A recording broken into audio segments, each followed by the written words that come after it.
came up in one of our meetings.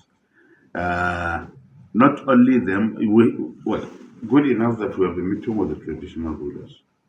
For sometimes when issues come up, either we invite them or we go to them and really meet properly. Lucky enough, there is a structure for the traditional rulers. Here, for the business tycoon, there is no quote unquote formal structure. So you have to identify individuals and co. And then the agenda that will be what is happening to the north in terms of industries. Everybody will have told you what we expected cannot to have been today in terms of industry will be maybe first because Lagos has become an alternative because of the ports and what have you. But Kano, in terms of infrastructure, will have been a better place. It has served that purpose even pre-colonial period, colonial period, and up to the independence and but go now around all the industrial areas in Kano. In Kaduna, the textile industry, you now see the carcass of the building only. Now, what is it that is comparative advantage to the north?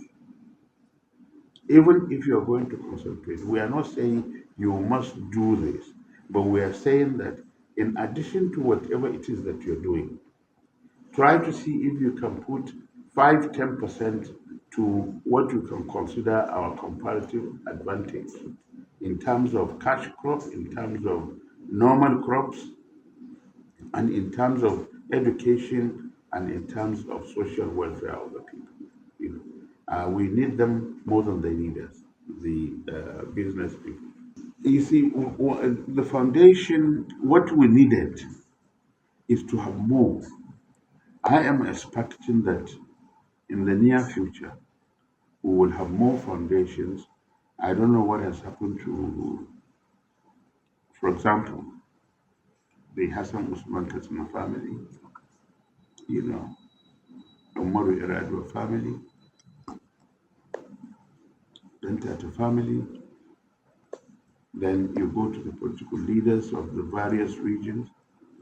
And maybe what we should suggest now is to say that we should do a research of all the foundations that are there on the ground and all the NGOs that are helping people and harness them so that they don't work in silos, that we should be able to communicate properly who is doing this thing as the best way and who can complement this particular thing.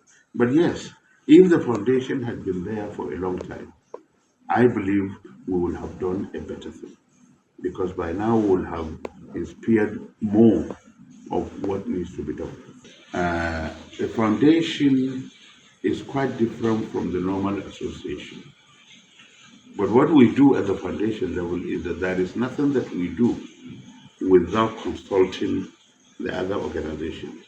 You had me thanking Arewa Consultative Forum, Jam'iyyar Matan Arewa, and ERDP.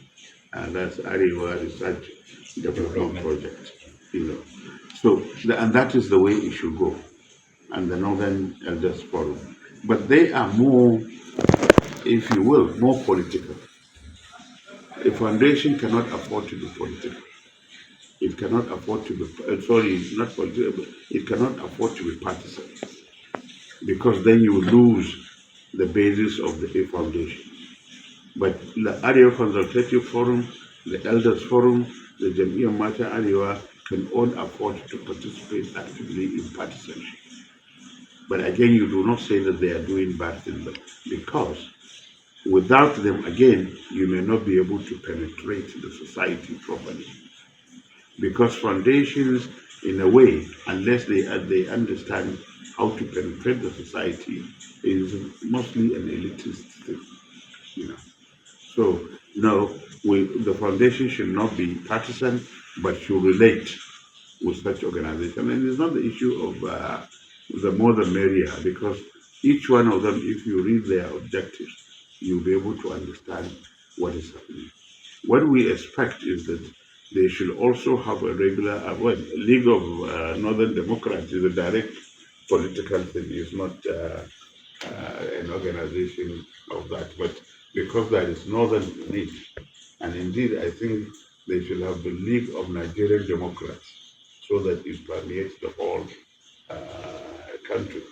But for a foundation, it has limited concept rather than the general one like that.